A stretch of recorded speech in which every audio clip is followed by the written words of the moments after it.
You're listening to the Talking Headways Podcast Network. Talking Mondays. Keep moving on. Keep moving on. Talking Mondays.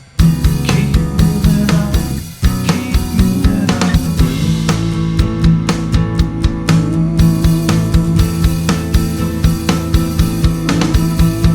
Talking Mondays. Keep moving on.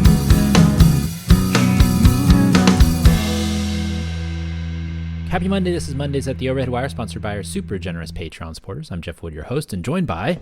Ben Kabak from 2nd Avenue Sagas in New York. Awesome. Ben, thanks so much for joining us on kind of short notice, but also I wish we were talking under better circumstances, honestly. As do I. It's been a very long 5 days in New York City. Yeah. Well, we're going to jump right into that, actually. Usually I go through a bunch of ads and stuff for the show and all that. And folks, if they want to, you can go to our Patreon, patreon.com/theoverheadwire, or go to the show notes. There's all the stuff for that is in the show notes. But this is episode 153. We're live and in session. Chrissy will be here back again in 2 weeks to talk about the news. But we're gonna talk about this one thing, decongestion pricing. Do you call it decongestion pricing? We've been calling it congestion pricing. I know some of the folks in the space prefer to call it decongestion pricing because it has more positive connotations either way. Yeah. Either way, I'll probably revert to congestion pricing because that's what I've been saying for the last 15, 20 years.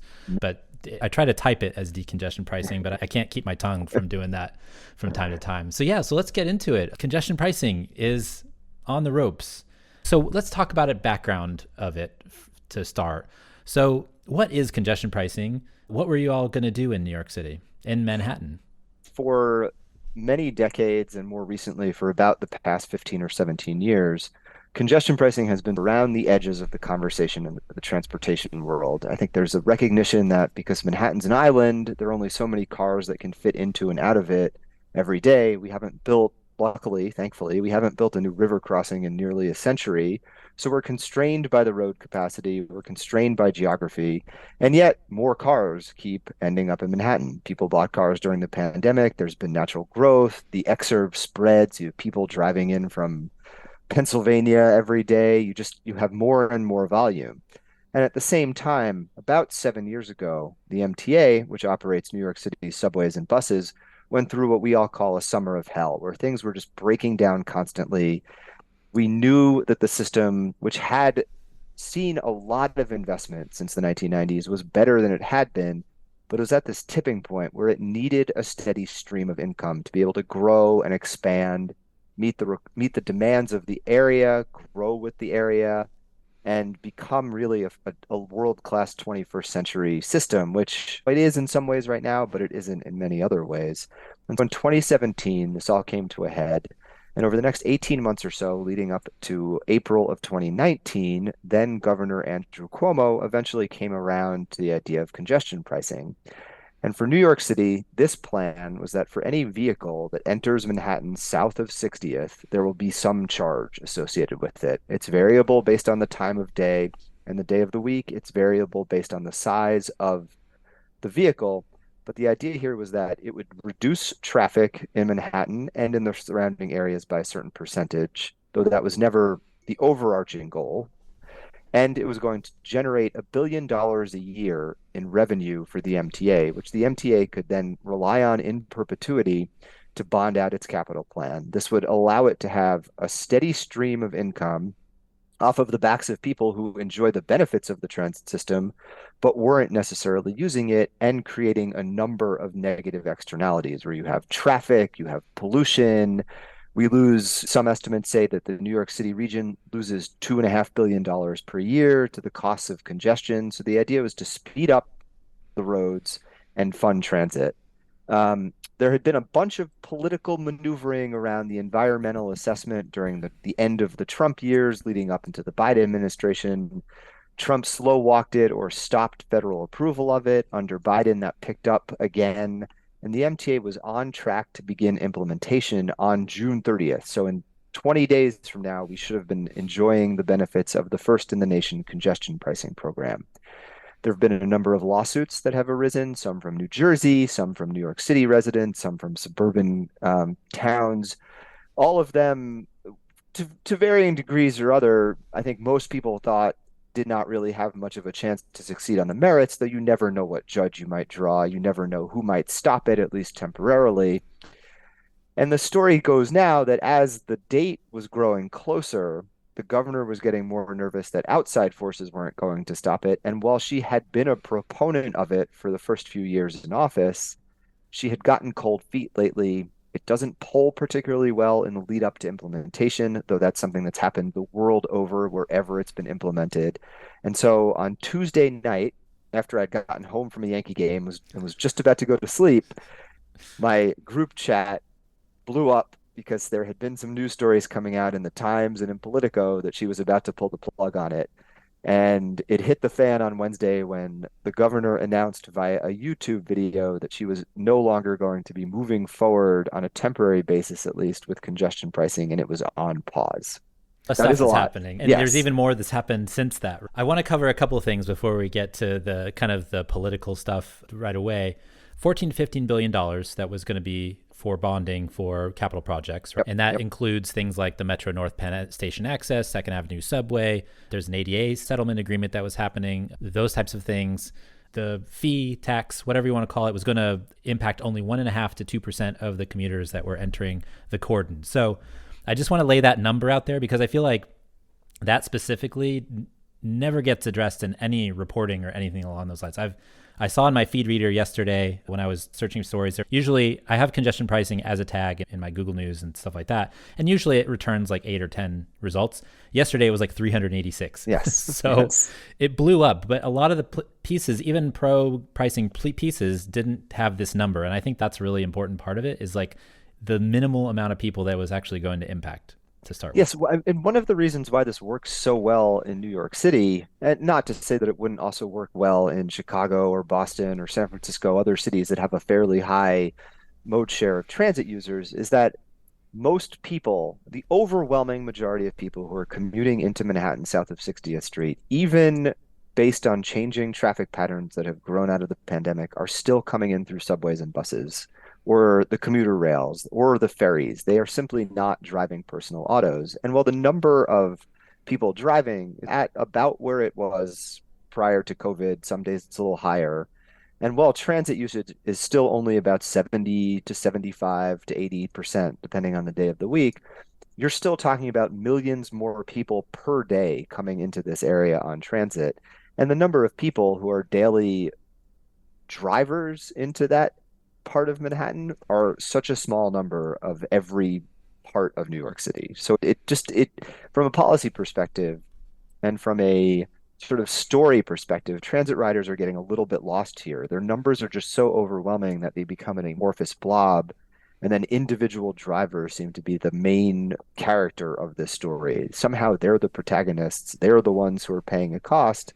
And there's never an acknowledgement from politicians that transit riders who use an old aging system that's prone to breaking down and hasn't seen significant meaningful expansion in a few generations, they don't really count quite as much. That's my own personal frustration. And it's one of the reasons why congestion pricing would have worked so well and hopefully one day will still work really well in New York. Yeah. According to the Regional Plan Association, 84% of commuters come into Manhattan by train, transit, bus, ferry, and then 14% by car. And so you can see that the national number, and I hate this number because it's so misleading because it mixes in cities and rural areas and stuff like that. But the 5% number gets thrown around is like 5% transit, 95% everything else. It's a dumb number, but that's what I'm going to compare it to as we start.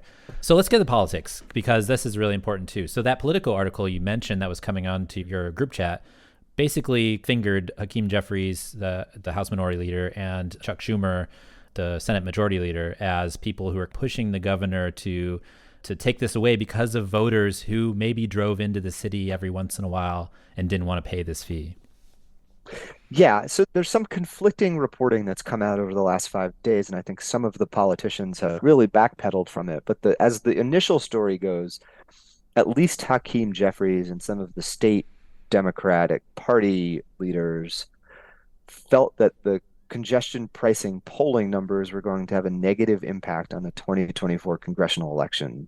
They're targeting a bunch of suburban districts that they lost in the midterms that they think they can win back in a high turnout election when Trump is on the ballot. And they were concerned that because congestion pricing, which was really polling in April and there's no real way to sugarcoat this, right? If you look at the April polls, about 25% of people were excited about congestion pricing and supported it, and about 63% didn't. I think we can talk about this later, but I think there's a bit of an enthusiasm gap that doesn't show up in those numbers.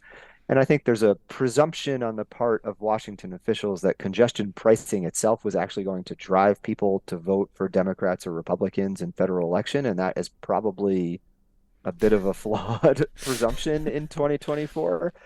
But the initial story said that they all got spooked by polling. Since then, Hakeem Jeffries has withdrawn from that story, so to speak. He's tried to distance himself from that. I think Senator Schumer never really got roped into it, and he's been trying to save some of the money that could potentially be at risk. And Kathy Hochul and her supporters in Albany have pointed more to New York's uneven post-COVID recovery and the economic impact, again, of a fee only for drivers as the reason to pause it. So there's a bit of uncertainty still surrounding this, but one thing I think we know is that she didn't really get cold feet until the polling numbers started to turn south. I saw this quote by Carl, is it Hasty? Hasty, yes. The Speaker of the New York State Assembly. And the quote, I've been one of the longest champions of congestion pricing, even when this came up with Bloomberg, but for the governor, she has her own sense of where she thinks our polling actually hasn't gone well on congestion pricing, and she made a call. And this was reported by Vaughn Golden. So I just saw that quote and I was like, yeah, it seems very political, and that polling must have spooked her. I think that's what happened. And what I think a lot of advocates find frustrating is that the polling results were not a surprise. There's something, when congestion pricing is on the path to implementation, there's something called the Valley of Death. And if you look at how this played out in Stockholm, if you look at how this played out in London, it's initially a pretty popular idea. And in New York, there were even some polls early on where it was enjoying majority support, which was surprising. Usually it's in the upper 40s or so, but we have one poll from early 2019 where it actually broke 54% within the New York City region, within the city, et cetera. So this wasn't an idea that people were embracing when it was fresh in their minds, when they had distinct memories of how bad the system had become. And then over time, it wasn't polled too often, but over time, you saw this decline until you're right at the precipice of implementation where it hits that low point. And you can either give in to the Valley of Death or you can push through it. And at least in other cities, and again, there's no reason to assume New York City would be different from any other city, once it's implemented, that approval shoots up. Drivers like it because it gets cars that don't need to be on the road, off the road, and they have faster rides. Transit riders like it because they're getting an investment and there are new transit benefits. And ultimately, it just becomes a background issue. And unfortunately, the governor seems to have made the political decision that giving in now will be more popular than just riding it out. And if she had met the implementation date of June, by the time September and October roll around, I think most people would either have forgotten that they were upset about it or they'd be enjoying the benefits of it. And now instead, it's going to become part of a much louder and longer conversation. And that's a question I have for you is from a politics perspective, she just basically made it an issue when it really maybe wouldn't have been. That's something that pops out to me is you were worried about polling, you were worried about something that was like an amoeba. It just was out there, but people didn't really know what it is. It's like improving transit service generally. People don't understand what that means for them in the future until they experience it. But now she's made it so that she can get attacked on it by both sides. Yes. Yeah. Some of it's that she's not particularly astute at the politics, at playing the political game. And I think that's been a criticism of her time in Albany. She's an accidental governor. She was lieutenant governor when Andrew Cuomo resigned in the wake of a few different sexual harassment scandals. She fell into the role. She won a closer election than it really should have been against a fairly weak and vulnerable opponent, though in a not very favorable midterm for her. And I think she didn't really think this through. From what I've heard at this point, the folks in Washington are trying to distance themselves from her and are pretty miffed at the way she's botched this, because now, as you mentioned, it's going to be a larger issue and it's raising issues of competency. If this is how a blue state governor governs when she has a supermajority in the legislature, how does that reflect on a party that's trying to make the case that it should be entrusted with all houses of the federal government? And people in DC are not thrilled with this.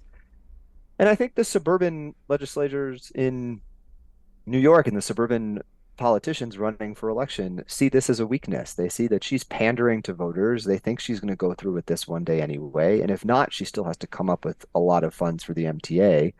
So she's backed herself into a political corner that's very hard to get out of. Has anybody heard from Secretary Buttigieg, or No, they're off the map? I haven't seen they're anything. they're off the map. I personally find that a little frustrating. I think DC's been holding out for some sort of response from New York to coalesce. In terms of very insider baseball timelines, the feds were supposed to have released their final approval for congestion pricing this past Friday. The MTA was expecting to receive it on, I guess that would make it the 7th. They haven't yet released that letter because they're waiting to see how everything plays out in New York. All indicators were that they were going to get the go ahead. It was going to be a smooth sailing unless one of these lawsuits was successful. DC's holding to see where the public response comes out on this, but I from what I have heard, there's a bit of movement and some push within the feds to wash their hands of this, and they are actually inclined to still issue the approvals and really push this back onto New York State as a state issue. But it would be nice to hear more of a leadership response from DC right now. I want to ask about that state response because it was interesting to see what happened after the announcement. I think that she probably thought that was the best idea because she heard from some folks in some diners, and we'll talk about that in a bit. but she really got like a blowback that I don't think that any of them expected, not the Senate or the Assembly or anybody. And I feel like that really was something that I was heartened by, even though it is a damaging thing overall. I feel like that was really intense couple of days where I was feeling like I was hearting everything on Twitter and retweeting and all that stuff that I haven't done in forever. And I saw people coming back from other sites coming back to Twitter because that was where it was all happening. It was a real sort of old Twitter moment. I think people ran to it to get information and to figure out how to organize and to really have a coordinated response. There were a lot of emails going back and forth between a lot of us in that space trying to figure out the best way to get people engaged and to keep them engaged. And I think what sort of happened with the polling, and this can happen if you're relying more heavily on polling and aren't as close to that community. And to Kathy Hochul's credit, which I hate to really give her right now, she had been close to it for a while and maybe should have understood this. But there's a real enthusiasm gap between people who like and support congestion pricing and people who don't like it, where it's like I mentioned, it's one of those issues where if you ask people, do they like the idea? No, but how much do they actually care about it? And the people who are in support of it and have been fighting for it for such a long time and who were looking forward to it and relying on it really do care about it. And that's not an insignificant number of people. So what happened was all of these people who were hoping for it to arrive, Manhattan residents, bus riders, people who were waiting for the subway to get its moment, all of the folks who were part of that ADA settlement, which was extremely important for accessibility in New York City, they feel that she stabbed them in the back, and they activated a network to try to keep fighting for this. Go after local politicians who are supportive and make sure that they know we have their backs if they don't pass some sort of stopgap or give in to this. Understand that this has been in New York State law for 5 years and that we're expecting that law to ultimately come to fruition, whether it's in 20 days or 200 days. The community of people who are interested in this really wanted to get the message out that this is where we expect New York City to be. This is the kind of leadership we want to see on transit, and this is the kind of leadership we want to see on the environment. And we're still here. It was something that was passed because there was a reason for it, and everybody who's been following along for so long, waiting for this day, is still here and still very vested in it. 2 days before the end of the session, she did this, the state session. And so that put up a lot of the lawmakers up against the wall, and that must have been very frustrating for them. And it seemed like people were pushing back, like Liz Kruger, being like, look, this is a law, this is supposed to go through, and you're trying to get us to fix it in the last minute, in the last section of we were supposed to be talking about other things. Yep. I think this is a very important point, and it's one where, again, she failed on the politics of this. So The congestion pricing plan itself doesn't operate only as a fee on drivers, right? It's, as we were talking about, it's supposed to be the basis for bonding out a 50 to $55 billion capital plan, and it's supposed to generate revenue down the road. And the MTA has been entering into contracts on the basis of having that money. They've agreed to federal funding schemes on the basis of having that money. The feds have committed billions of dollars to phase two of the Second Avenue subway because the congestion pricing revenue is going to be there for the MTA to meet its share. And the governor did not identify an adequate source of reliable money prior to deciding to pull the plug on this. So what happened is that she put the legislator in the bind where they had to come up with money or not. The option has still been there for them to do nothing and continue to have this program operate. And her plan didn't have a replacement source of funding. She had not identified any in her video. She just said, "Oh, trust me, I'll make this happen."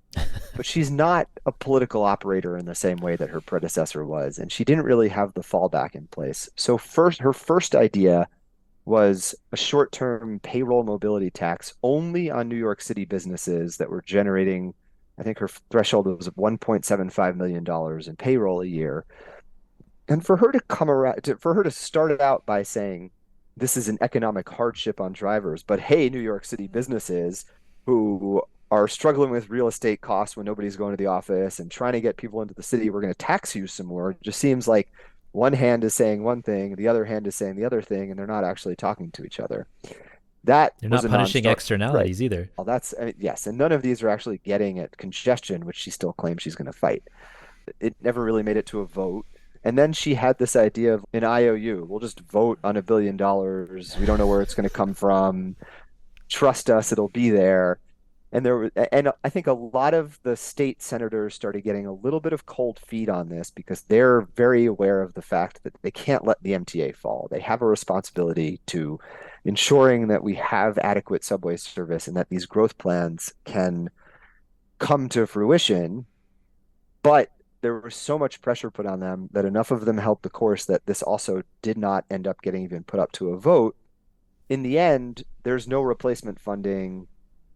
There's this potential to lose a lot of funding in Albany, and she comes out with egg on her face. And I think politically, that's a very good outcome for people who are pro-congestion pricing because it's forcing her to reconcile with the overall impact of what she did, where it's not just giving drivers an excuse, but it's also potentially losing out on billions of dollars of investment in the New York City region.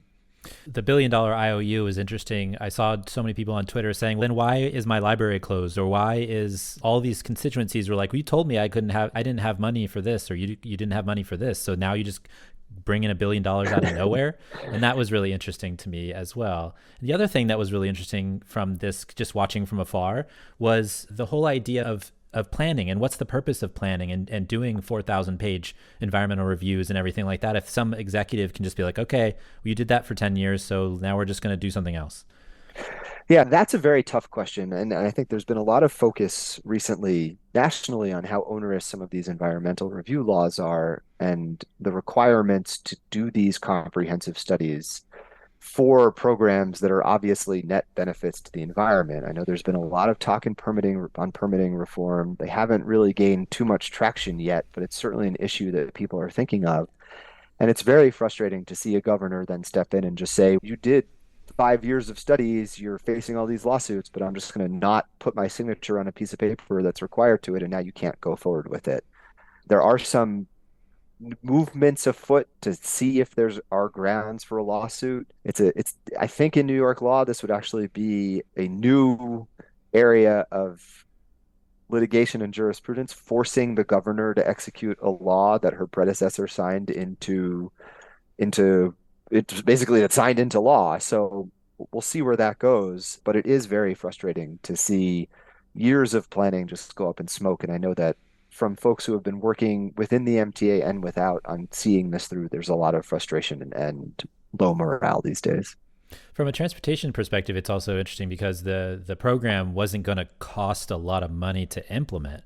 Unlike building like the Second Avenue subway or whatever else, which costs a lot of money and you have Yes. cost increases, overruns, and stuff like that, you can implement this program and it gives you money instead of taking money for the most part, which is a really interesting kind of reversal of what we've seen from these big investments in transportation policy and programming. Yeah, the upfront costs for the tolling infrastructure, it sounds high, but it's only about $500 million. They've spent nearly all of it, if not all of it. The signs are up, the public awareness campaigns are out there. We have tolling gantries along the entirety of the congestion pricing zone, which the MTA said today are turned on and collecting traffic data. So right now, there's a big fear that an agency that doesn't have a lot of money and has been denied a capital stream for funding has also spent $500 million of bad money on something that's never going to be used. But yes, it's a fairly low cost program and it uses technology, license plate readers and transponders that we're all very familiar with because every time anybody in New York crosses a bridge, that's how they're getting told these days. You talk about the legal stuff. I saw Aaron Gordon write, basically, the 2009 Public Authorities Reform Act explicitly stated the MTA board is an independent body and should be making all decisions with the MTA's fiscal responsibility as its primary concern. The legal kind of gray areas are starting to pop up. Yes, I think Aaron's initial piece, which came out over the weekend, was a fascinating look at what the MTA board could or could not do. I think in the intervening days, it seems clear that the MTA board is not actually going to have an opportunity to have much of a say in this. The governor is withholding her state DOT commissioner's signature on an authorization letter, which everybody assumed would just be a formality. What will be interesting to see is how the MTA board approaches this from a public messaging perspective. They're going to have to review the MTA's capital plan, which is a document that comes out every 5 years and lays out their capital projects. And they're going to have to vote to cut some of these out of the budget because the money for now just isn't there. That will give the board an opportunity to make itself heard on this issue. Unfortunately, I think the fiduciary responsibilities means they have to vote to cut some of these because they cannot commit the MTA to spend money that it doesn't have access to. I would imagine that will be a very lively and intense debate if they're planning to do it at the next board meeting in 2 weeks. And then finally, in this kind of this section of our discussion, I am interested in the folks who are happy about the blockage of this program, the Josh Gotheimers, and who almost deep sixed the Inflation Reduction Act and the infrastructure bill with his own wackiness. There's other folks, the car dealers that she was supposed to have a fundraising event with in a couple of days, and just like this interesting cast of characters that she had as her supporters on this move. Yeah, it's a wide cast of characters, right? Because of the way the program was spun up and presented to the public, New Jersey kind of drew the short straw here, which maybe wasn't the best politics, but also was the reality of New York doing this on its own, in that none of the congestion pricing money was going to go to support New Jersey transit projects and expanding transit access through New Jersey. The governor of New Jersey, Phil Murphy, has been very against that. Josh Gottheimer has been extremely against it to the point where it's become a singular focus of his. And while I appreciate that he's representing his constituents to the best of his knowledge, it seems to me, again, like a bit of a blind spot, because even in an area that Gottheimer represents, which is a bit of a transit-y desert as the suburban communities around New York City go, he still doesn't have a majority of commuters into Manhattan even taking their cars, let alone a majority of all the people in his district. So he's fighting for 3 to 5% of the folks that he represents. So another 30% or so take buses, end up on the subway system one way or another. Again, it seems that there's this inability to really conceptualize transit riders versus drivers. And I think there was wiggle room for politics to be a little better there. I think there could have been a split of the money that went to New Jersey to help them improve some of their aging system, though there's no need for New York to cover for bad decisions that New Jersey has made over the last 15 years that we've seen with the cancellation of the ARC tunnel and a variety of potential decisions to expand the turnpike into the Holland Tunnel instead of trying to invest more in transit. But you have to play that game. There's a bit of a tit for tat. The MTA New Jersey had some settlement discussions. Those had not really proceeded as well as everybody had hoped. But that's just one piece of the puzzle. You had the car dealers who felt that it would depress car ownership rates. I mean, you even have the folks who are taking a little bit of a selfish me angle, where they're the second homeowners who live in New York City and have a home in the Hamptons and would have to pay to leave Manhattan to get to their second home in the Hamptons. They're hardly the most sympathetic people. And they're the ones you would think, A, could afford the congestion pricing fee without really noticing it, and B, would stand to benefit from fewer cars on the road. But they're still the ones filing these lawsuits, trying to catch some sort of magic and find a judge who would stop them. But they're the folks who are happy. They don't really have an answer for the ADA investments. They don't really have an answer for solving the problem of congested Manhattan streets. They think all of these claims are trumped up. They think people have an inalienable right to drive a car on every square inch of Manhattan roads, which is just a physics test problem that you can't pass. But there are people who are happy about this. Yeah. I'm sure you could do a whole podcast about New Jersey and New York relationships related to transit and transportation, but we'll save that for another day. I want to talk about the press conference. On Friday, late Friday afternoon, New York time, midday here in California, the governor holds a press conference. The best time to release bad news is always on a Friday afternoon. Oh, yes. So this is I imagine she hid out basically for those 3 days or so that this was all going on, and then pops up at the end of Friday. And I found that really interesting. And I think that basically that kind of showed a little bit more of where she was at, maybe, or maybe she was trying to cover for what she had done, but didn't quite understand what was happening because of the backlash, because of all the legal ramifications and things like that. So she popped out of the whole like Puxatawny Phil. Yep. She disappeared, right? She made the announcement via a pre-recorded video.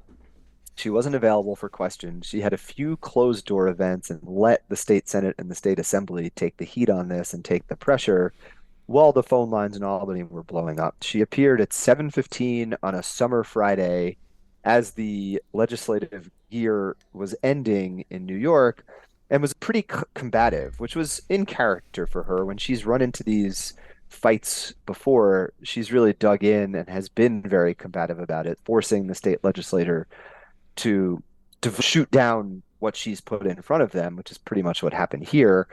And she talked about speaking to people who own diners in Manhattan and claiming that a bunch of their customers drive in. Some of these stories that you hear from politicians all the time, but just don't pass the smell test. And it really felt like fishing for a populist angle to counter the anger that's been directed towards her. I'm sure she's aware that phone lines in Albany have been ringing more for this issue than they have for just about anything over the whole bunch of last few decades.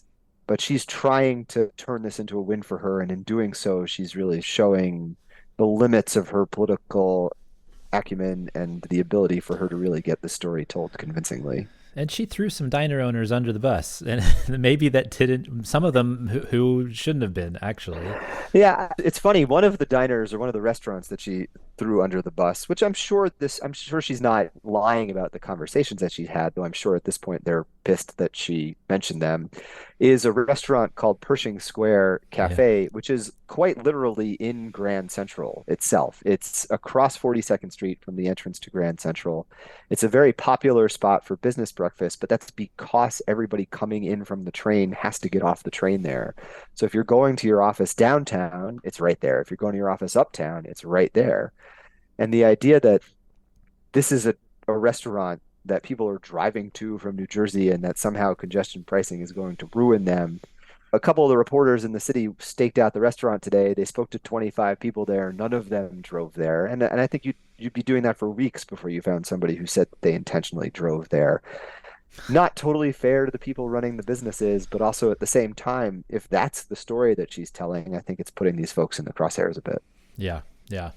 And one of the things that we know from San Francisco and other places where we've had these same issues with active transportation policy, but whether it's bike lanes or bus lanes or anything like that, is the folks that oppose them typically it's not their customers necessarily that are driving to the places, it's them themselves. And so Yes. there's a bit of that too, where the owners of these establishments are usually the ones who are driving in, and to cover, they blame the people that purchase from them, which here in San Francisco, I believe it was on Polk Street, there was like a dentist who said all of their customers come by car, and it's not really, because there's no parking and it would be hard to get there. We've seen that in New York with protected bike lanes, with bus lanes, busways, and this too. And one of the diner owners did say, he didn't say that, oh, all of my employees commute in through trains, but he did say that he drives in every day, and that's why he doesn't like the policy, because his restaurant is in the zone. He'd be driving in from out of the zone and he get charged every day. But that's exactly what's happening here. You're talking about businesses where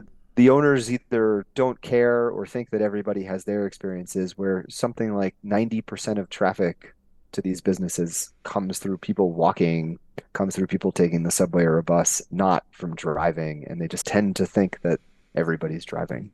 I mentioned this on Twitter. I think I might just start announcing to places that I come into about how I got there, whether it's a bike or bus or otherwise, Yep. because just to tell them like, hey, I came to this really nice restaurant. My wife and I came and we walked up the hill from the BRT on Van Ness. Like, the other people may have driven and complained about the parking, but we got here. It was okay. And so just share that. It's what I always wonder. Do these folks who own businesses just really have that little of an understanding about their own customer base, or they just don't care to find out? And I wonder if it's one of those ignorance is bliss type of issues. It might just be the squeaky wheel too. Like Yeah. they might care, but it's just be like, when you're complaining, it's all you hear is the complaining. You don't hear the other stuff.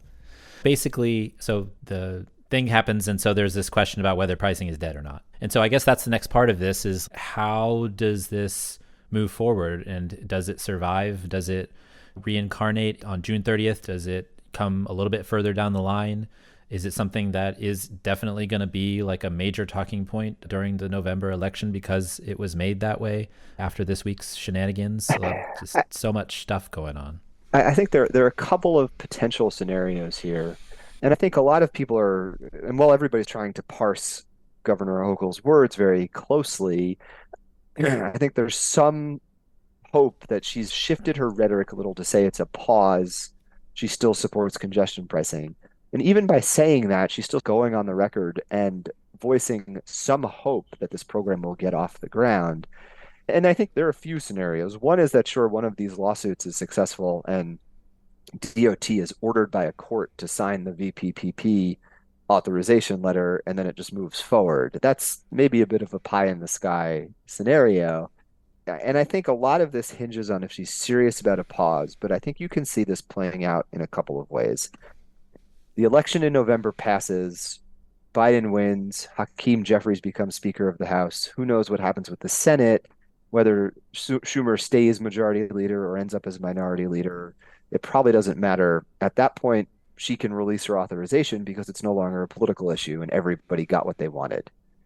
Let's say that doesn't happen. Trump wins. Hakeem Jeffries does not get to be Speaker of the House. This ploy failed. She could release the authorization in November. There'd be a bit of a mad scramble to get everything in place before a less friendly Trump administration comes in and starts making noises about withdrawing their approvals of the program altogether, if they can figure out a legal justification for it.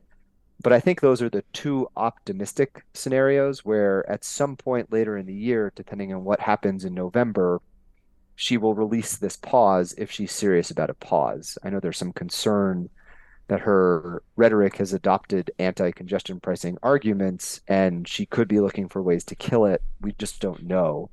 As to whether this persists as an issue into the election, I like to think that transportation is everybody's favorite topic when it comes to elections, but I think, as we all know, Both.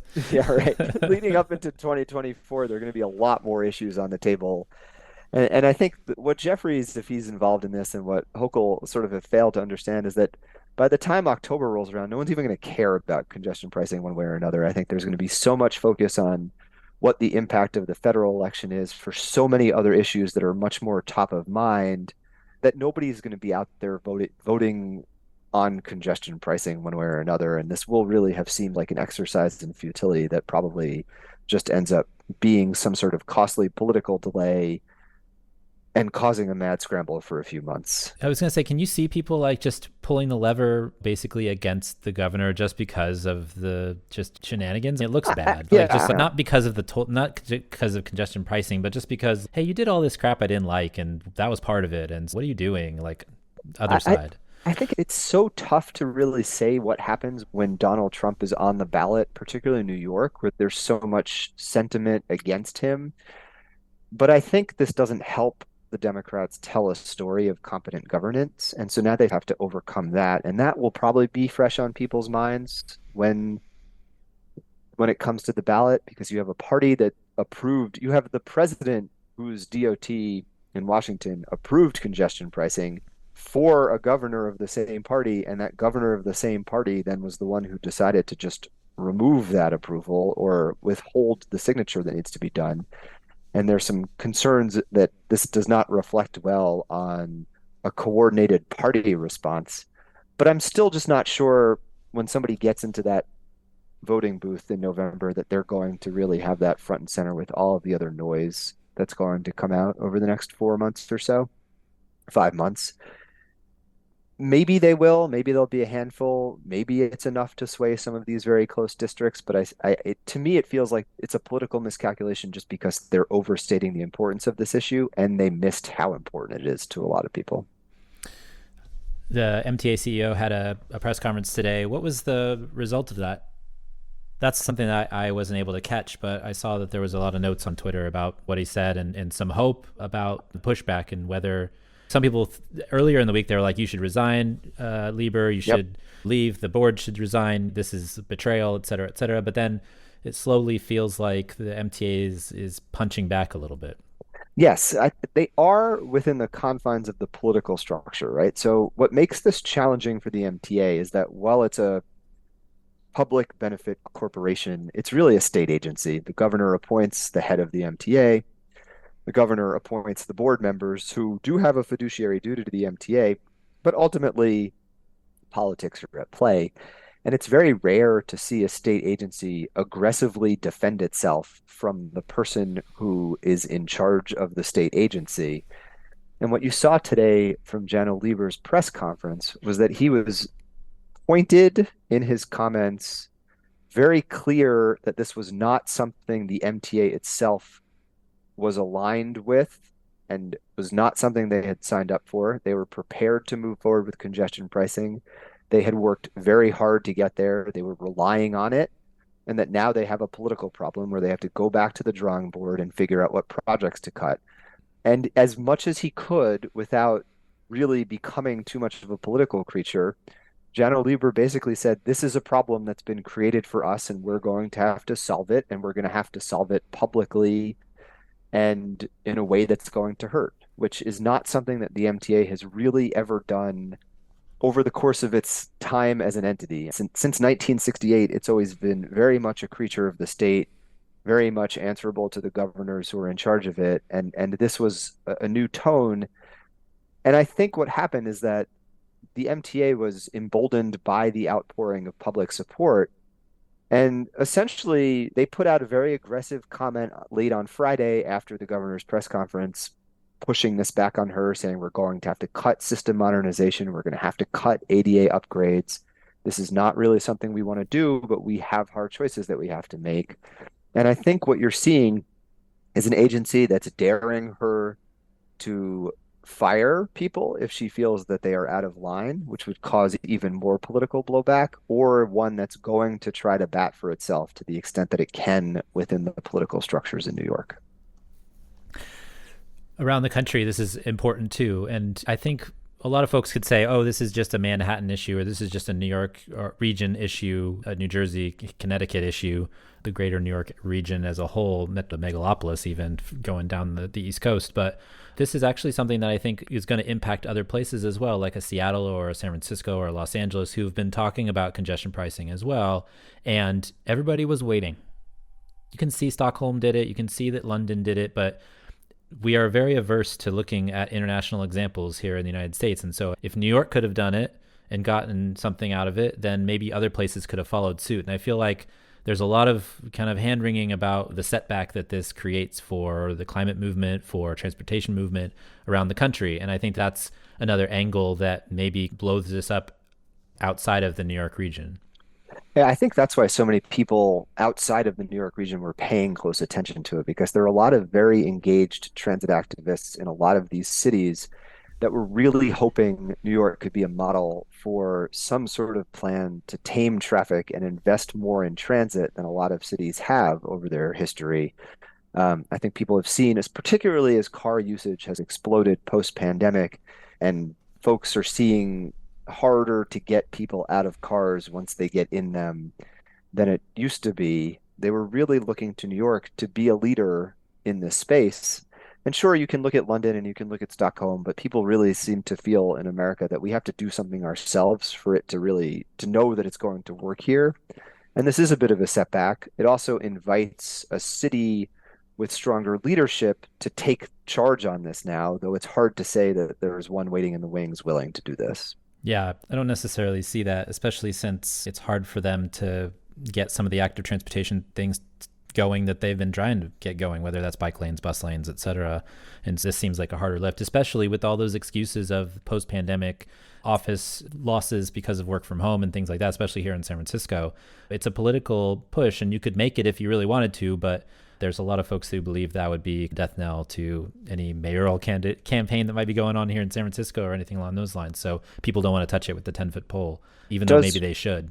It does require a level of political courage and cover that I think politicians are not sure they have these days, just because they're so fickle against incumbents, they're so fickle against change. I think there's just a lot of nervousness that voters will revolt, though I think some of these leaders of cities with robust transit networks that are used to the culture of transit should be more willing to take the plunge and feel that voters will cover them.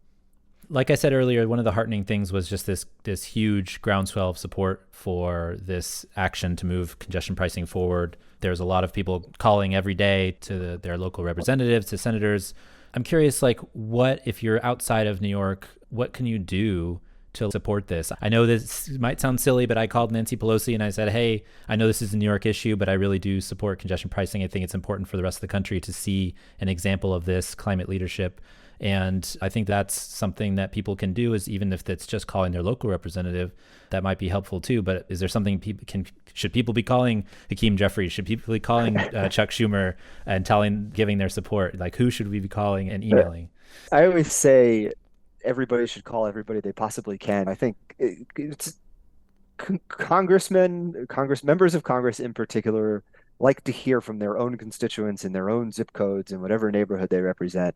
But I think if there's a groundswell of support of people around the country saying we were really looking to see this leadership on climate change, and we were really looking to see this leadership on investing in a city and investing in transportation and transit in ways that we just haven't seen, it's going to make noise in Washington. I think people are clamoring for more city-based investment. We hear a lot about how there's a mismatch in federal funds that are sent outside of the more populous areas, and to get this close to a program that could be so transformative to what a lot of people, for better or worse, view as America's leading urban light is very frustrating. And the more people from these areas that get in touch with our officials in New York and their own officials at home and say, push for this issue, I think the louder that drumbeat is, and the more isolated somebody who's of the same party as many of these city representatives gets. And it just helps put pressure on her to change course. Is there a good place for folks to get some information about phone numbers or things like that, or activists that are working on this stuff? I know that there's been a lot of stuff been passed around on Twitter. Yeah, the Riders Alliance, which is a group I'm very closely involved with in New York City, has been doing a lot of organizing transportation alternatives, which has been working in this space in New York City for a very long time, has also been organizing calls, protests, rallies. So the information is out there, particularly for New York. I think when you call these offices, especially New York local offices, they always want to make sure that they're talking to constituents. So it's probably not as helpful for outsiders to be calling state senators in New York. And we want to get people who are able to talk to folks that represent them. But certainly in DC, to make that noise heard, talk to anybody. Awesome. So on the Monday show, we usually talk about this. At the end of the show, I have this segment called Puppies and Butterflies. And basically, it's part of the show where we can talk about something fun, interesting, or maybe it just didn't fit in the other sections where we talked about news about cities and things like that. Do you have anything happy that's happened lately? Like any good New York Yankees game stuff? I know you're a big fan and all that. I'm a big fan. Well, they had a little bit of a rough weekend against LA. You guys got us a few times, Yes, I know, yes, here they in did. San Francisco. They're one of the best teams in the majors this year, and it's been a much more fun season than the last couple of years. And Aaron Judge, which I also know is a sore subject for Giants fans, is having just a ridiculous season right now. He leads the majors in nearly every offensive category, even after not doing anything for the month of April, and is on one of those tears that we haven't seen since Bonds did it for full seasons on end. So it's been a fun baseball season and a good break from watching the transportation world fall apart over the last 5 or 6 days. I hear you. And for me, I think I've been watching The Acolyte on Disney Plus I'm a big Star Wars fan. And so it's been fun to see a little bit of a different time period and a little bit different vibe. So that's been good and fun. I don't know if you're a big Star Wars fan, but it's something that I talk about on Puppies and Butterflies a lot. I have not watched The Acolyte yet, but I've watched a bunch of the other Disney Plus Star Wars shows. Ben, where can folks find you if you wish to be found? You can find me on Twitter at Second Avenue Sagas. It's 2AVSAGAS, and that's pretty much my most vocal outlet these days. Awesome. You can find me on Twitter at theoverheadwire.com. You can find me on Mastodon, The Overhead Wire, sfba.social, Instagram threads at The Overhead Wire. There's too many social media sites these days. You can find me on LinkedIn too if you really want to. Thanks for joining us at Mondays at The Overhead Wire. Thanks for Ben for coming on to talk about this really crazy, amazing subject that I hope gets passed forward. I want to thank our generous patrons for sponsoring this week's podcast as well. Ben, thanks so much for coming. Thanks for having me, Jeff. It's always a pleasure. Awesome. And we'll see everybody else next time. Talk